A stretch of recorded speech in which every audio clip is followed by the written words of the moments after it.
La guerre russe en Ukraine dure depuis plus de 2 mois maintenant. Mais qu'est-ce que cela signifie pour la sécurité, l'économie et l'unité de l'Union européenne? Pour en parler, mon invité est le Premier ministre polonais Mateusz Morawiecki. Monsieur le Premier ministre, merci beaucoup d'avoir répondu à notre invitation.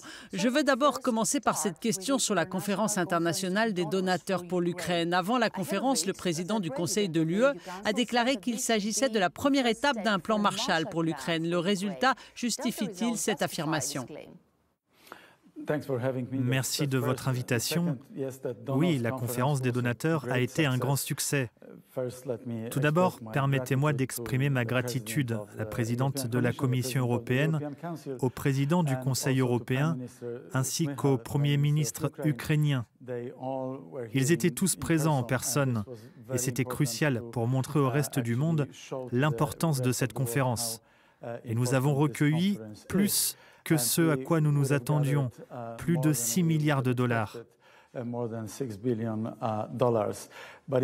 Mais même cette somme d'argent n'est pas suffisante. Pas suffisante, pour ainsi dire, pour les besoins énormes nécessaires en Ukraine, étant donné la guerre atroce qui se déroule et se poursuit.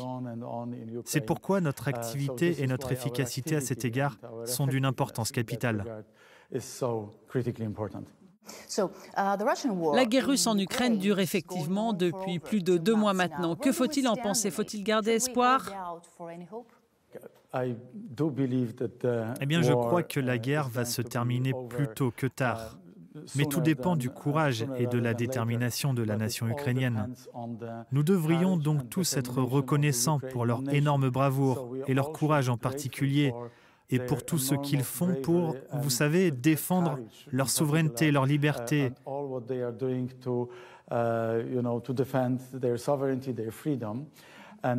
Et c'est pourquoi il y a cette interconnexion spéciale entre nous, les Polonais, et la nation ukrainienne, où nous savons qu'ils défendent sur les barricades non seulement leur liberté, mais aussi la sécurité et la paix de l'ensemble de l'Europe. Mais voyez-vous des efforts sérieux pour une résolution de paix dans un futur proche? Je ne suis pas sûr que cela soit possible en raison de l'approche brutale que les Russes ont adoptée en Ukraine.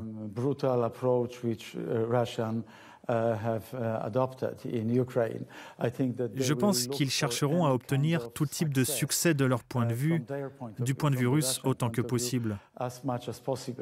Il y a des initiatives prises. Le président français, par exemple, garde toujours le contact. Cela a été fait dans le passé par plusieurs dirigeants. Et je pense que, vous savez, tout le monde s'en est rendu compte. Vous savez, Poutine utilise cela comme un instrument de propagande plutôt que comme un véritable pas vers les négociations ou vers l'élaboration d'une solution pour la paix.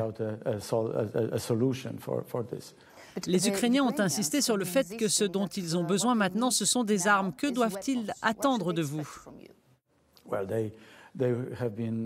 Nous leur avons donné beaucoup d'armes. Nous avons été très larges et généreux en ce qui concerne le nombre d'armes différentes que nous avons livrées à l'Ukraine. Des chars aux différents missiles anti-aériens.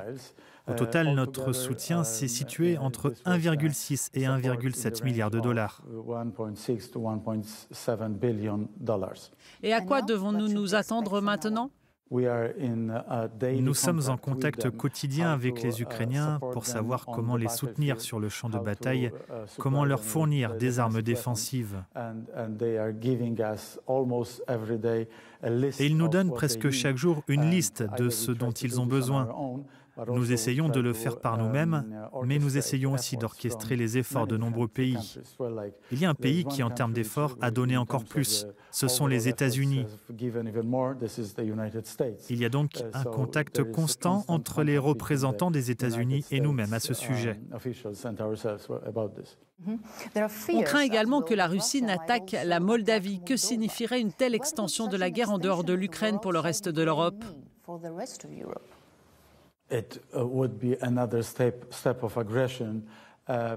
Ce serait une nouvelle étape vers l'agression, mais nous ne pouvons pas l'exclure, car ils recherchent une sorte de victoire facile. Et étant donné qu'ils ont de telles difficultés en Ukraine, ils pourraient chercher, vous savez, une autre voie. Et ils peuvent présenter à leur propre peuple, aux Russes, le fait qu'ils ont eu tant de succès en Moldavie et en Transnistrie. Et ils sont au pouvoir. Et la société russe est complètement dirigée par la propagande de Poutine et de sa bande.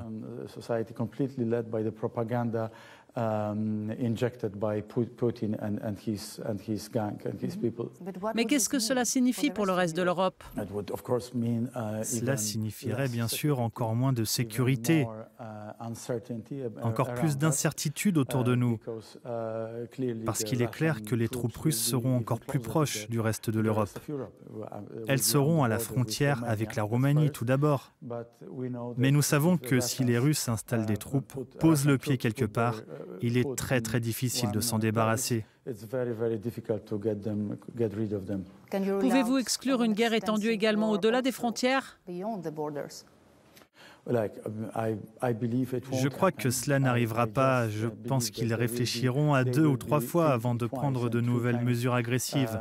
Mais personne ne sait ce qu'il y a dans la tête des dirigeants du Kremlin. À quel point vous et les Alliés prenez au sérieux les menaces nucléaires de la Russie? Nous pensons, et je pense, que ce sont des menaces, et en fait des menaces qui montrent leur faiblesse, parce qu'ils auraient espéré une victoire très rapide sur les troupes ukrainiennes. Cela ne s'est pas produit, et depuis, ils menacent.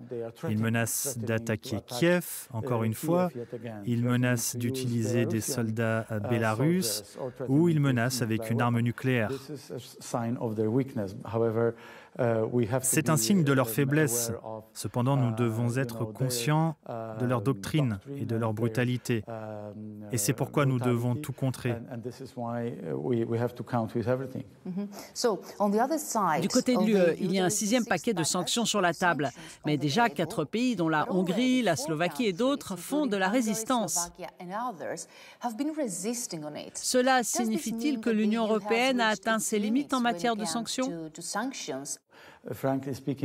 Franchement, vous savez, il y a différents pays dans différentes positions en termes de dépendance au pétrole et au gaz, et nous comprenons cela.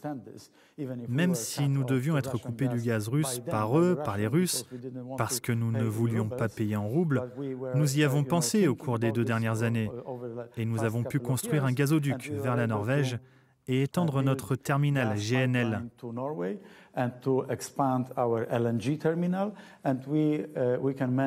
Et nous pouvons nous passer du gaz russe pour les autres pays, y compris l'Allemagne, qui est principalement dépendante du gaz russe, et la dépendance de nos voisins du Sud au pétrole russe. On vient de voir pour la première fois depuis le début de la guerre que l'unité se fissure. Malheureusement, ce n'est pas la première fois depuis le début de la guerre, car lors des négociations précédentes, des paquets de sanctions précédents, il y a eu d'énormes disputes au niveau du Conseil européen. J'en ai été témoin, je plaidais toujours pour les sanctions les plus sévères, je sais donc de quoi je parle. Et il ne s'agit pas de chercher maintenant un quelconque bouc émissaire et de pointer du doigt tel ou tel pays, car je sais que des pays beaucoup plus importants ont essayé d'arrêter, de ralentir, de différer, de remettre à plus tard. Je veux donc aussi rechercher l'unité. Vous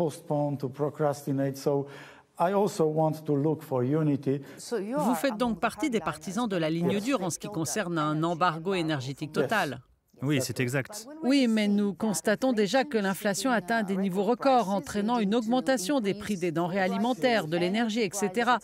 Et les gouvernements ont du mal à soutenir les consommateurs. Alors jusqu'où l'UE est-elle prête à aller? Il y a des conséquences. Quelles sont les conséquences pour les citoyens de l'UE? À quoi doivent-ils se préparer? Bien sûr, les citoyens de toute l'Europe sont maintenant attaqués par Poutine parce que Poutine a créé cette inflation. C'est la Russie qui a créé cette inflation en premier lieu. Elle a créé un environnement dans lequel les prix du gaz et du pétrole augmentent. Nous devons donc nous attaquer aux causes profondes de cette situation. C'est la première chose. Ensuite, nous avons préparé un ensemble de mesures.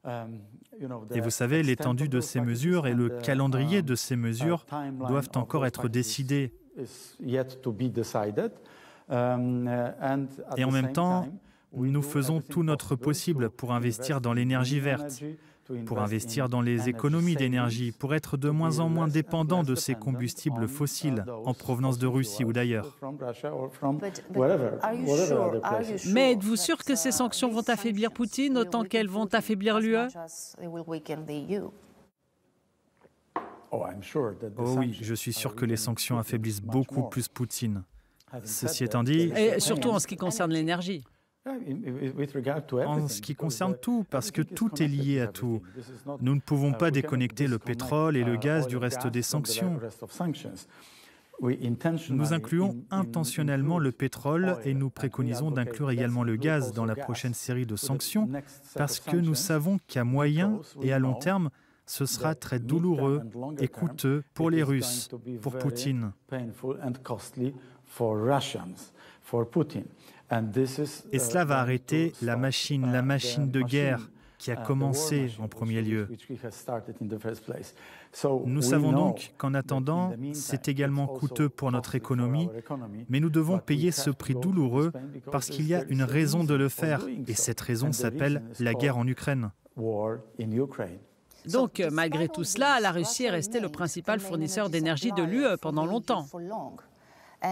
J'espère que ça ne sera pas pour trop longtemps. Et sa dépendance s'est même accrue au cours de la dernière décennie, tandis que le Kremlin, surtout après l'annexion de la Crimée en 2014, a réorienté certaines de ses activités économiques vers d'autres marchés, principalement en Asie. Alors, qu'est-ce que l'Europe a raté dans ce domaine ?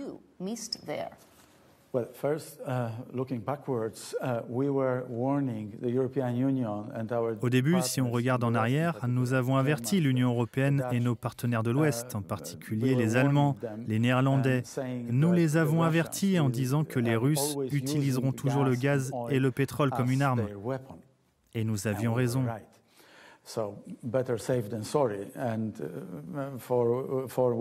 Donc, mieux vaut prévenir que guérir. Et être prévenu, c'est être armé. Et nous avons fait tout ce qui était possible avec nos voisins pour construire des interconnecteurs, un nouveau système de gazoduc, de nouveaux terminaux GNL, pour préparer le prochain terminal afin de relever tous ces défis auxquels nous nous attendions à l'époque et qui auraient pu se produire et qui se produisent actuellement. Cela dit, nos voisins, nos partenaires de l'Europe occidentale ressentent et comprennent également combien il est important maintenant de se débarrasser du combustible fossile russe.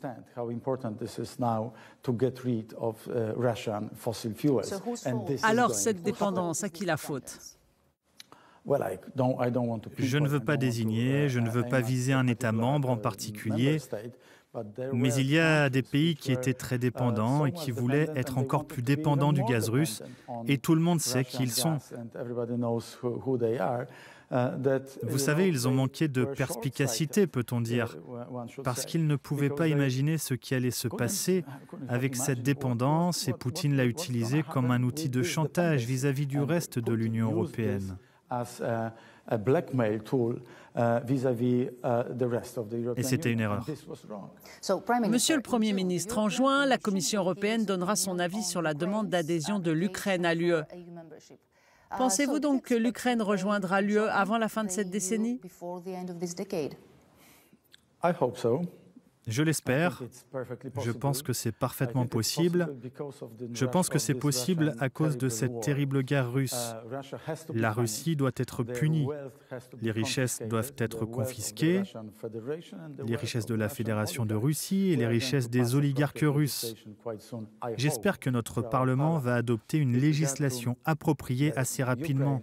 En ce qui concerne l'adhésion de l'Ukraine à l'Union européenne, j'espère qu'elle obtiendra assez rapidement le statut de candidat, comme l'a demandé la Commission européenne, et que le processus d'adhésion commencera et ne durera pas aussi longtemps que pour la Turquie ou d'autres pays.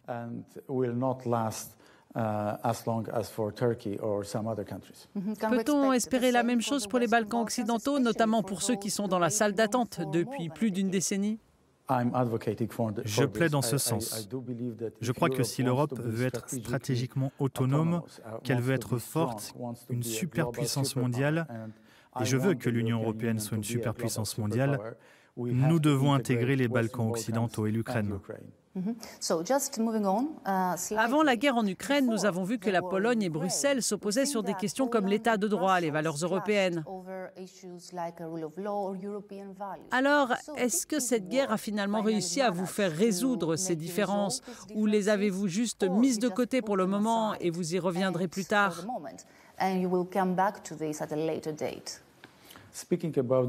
En ce qui concerne les valeurs européennes, je pense que maintenant, tous les Européens qui ont les yeux ouverts savent que la Pologne défend les valeurs européennes les plus importantes. Nos valeurs universelles, le droit de vivre, la liberté, la solidarité, la justice, la souveraineté, ce sont les valeurs les plus importantes sans lesquelles nous ne pouvons pas vivre. Et la Pologne défend ces valeurs. En ce qui concerne l'état de droit, nous défendons l'état de droit parce que le système, ici le système post-communiste, a été créé de cette manière. Il y avait d'énormes déficits de l'état de droit. Je comprends qu'il y ait eu un énorme malentendu. Et vous avez voulu présenter le point de vue de Bruxelles, ce qui est parfaitement compréhensible de votre point de vue. Mais je vous le dis, nous avons défendu par nos actions l'état de droit. Je peux vous donner des dizaines d'exemples de la manière dont l'état de droit a été violé par nos prédécesseurs au cours des 2 premières décennies de la Pologne libre. Mais est-ce terminé ce conflit entre vous et Bruxelles? Demandez à nos amis de la Commission européenne. Je ne peux pas vous le dire parce que ce n'est pas nous qui avons commencé cette malheureuse dispute. Nous vous avons vu accueillir des millions de réfugiés ukrainiens depuis le début de la guerre. C'est aussi une valeur européenne, n'est-ce pas? Oui, bien sûr, mais il n'y a pas que des réfugiés ukrainiens, il y en a d'autres. Alors qu'est-ce que vous allez changer vis-à-vis d'eux à l'avenir? Est-ce que c'est un changement majeur de votre approche de la politique migratoire qui va perdurer après la guerre? Non, premièrement, les réfugiés sont des réfugiés. La migration, les migrants, les travailleurs migrants sont des migrants. Ce sont 2 phénomènes différents. Deuxièmement, chaque pays a le droit de défendre ses frontières. Alors pourquoi? Lorsque Loukachenko au Bélarus a monté son opération spéciale avec Poutine il y a 9 mois, et qu'il a séduit, attiré les migrants dans le seul but de détruire la frontière orientale de la Pologne, la frontière orientale de l'OTAN, nous avons dit non. Et ce n'est pas parce que nous sommes contre les gens, c'est parce que nous ne voulions pas que ces gens soient instrumentalisés par Loukachenko et Poutine. Nous sommes donc très cohérents dans notre approche. Ma dernière question est donc, l'Europe sera-t-elle un jour prête à rétablir des relations diplomatiques ou autres avec la Russie? Je ne sais pas. Pas avec cette Russie. J'espère que non, pas avec cette Russie, parce que cette Russie est totalitaire, elle est nationaliste, elle est impériale, et cette Russie veut rétablir l'Empire russe et la Russie post-russe. Vous savez, un État de type Union soviétique. Et nous ne pouvons pas retourner à nos petites affaires comme d'habitude. Non. Des femmes et des enfants meurent. Ils perpétuent des génocides en Ukraine et des crimes de guerre en Ukraine. Donc, pas avec ce régime. Cela signifie donc pas de relation avec la Russie de Poutine. Pas de relation avec Poutine, oui, absolument. Parce que c'est un criminel de guerre et ce dont il est responsable en Ukraine est tout simplement, vous savez, au-delà de l'imagination. Je pense que nous devrions également créer un tribunal international pour retracer les crimes et rendre la justice une fois la guerre terminée. Okay, Prime Minister, thank you very much for being with us. Thank you so much for having me.